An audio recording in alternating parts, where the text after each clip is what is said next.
Kristiyanong hilaw.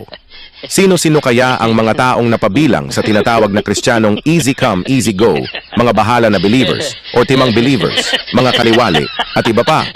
Bakit ko nasabi? Biruin nyo, Kristiyano daw pero ang pinaniniwalaan ninyo ay ang inyong sarili sa halip na ang Bible. That is, when it comes to beliefs, no. Hindi naman daw sila gumawa ng masama, tumutulong naman daw sa kapwa. Ayos na ba yon para sabihin mong maliligtas ka? Mga kaibigan, hindi yon ang basehan para sa salvation. Isipin nyo si Cornelio, isang hentil, isang matatakutin sa Diyos, nagbibigay ng abuloy. Pero ang kanyang panalangin ay nakarating naman sa Diyos as a remembrance lang sa Diyos mismo. Hindi sapat para sagutin o tugunan ang kanyang panalangin. Kaya ipinhanap ng Diyos si Pedro for possible indictination. Mababasa yan sa Acts 10:31. Basahin nyo ang buong aklat ng Acts chapter 10. So kapag naniwala ka sa sarili mo na makakamtan mo ang kaligtasan sa pamamagitan ng mabuting tao ka, nagbibigay ka ng tulong, etc., nagkakamali po kayo dyan. Sinusunod nyo ang sarili nyong idea sa salvation, pero you are denying biblical instruction, then you failed. Ano pala ang dapat nating gawin?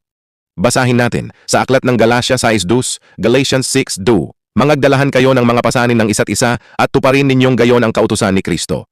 Ang pagsunod pala sa kautusan ng una, basa Matthew chapter 6:33, datapwat hanapin muna ninyo ang kaniyang kaharian at ang kaniyang katuwiran, at ang lahat ng mga bagay na ito ay pawang idaragdag sa inyo. Ito pa, basa, Matthew 11:28, 29, 28.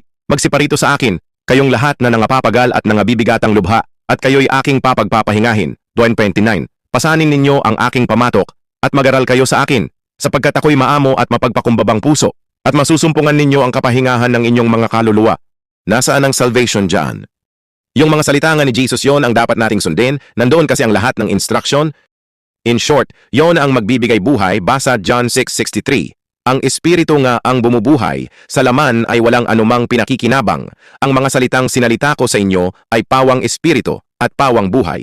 Kita nyo? Kaya, pag tayo ay hiwalay sa Kanya, no reason at all that we can be saved. Basa John 15:4-5, Juan 15:4 at 5. Kayo'y manatili sa akin at ako'y sa inyo. Gaya ng sanga na di makapagbunga sa kaniyang sarili, maliban na nakakabit sa puno. Gayon din naman kayo, maliban na kayo'y manatili sa akin.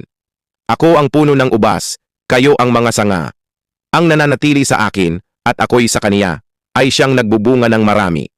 Sapagkat kung kayo'y hiwalay sa akin, ay wala kayong magagawa. Kaya mali na umaasa lang tayo sa sarili natin patungkol sa kaligtasan. Basa sa aklat ng Gawa 4:12. At sa kanino mang iba ay walang kaligtasan, sapagkat walang ibang pangalan sa silong ng langit na ibinigay sa mga tao na sukat nating ikaligtas.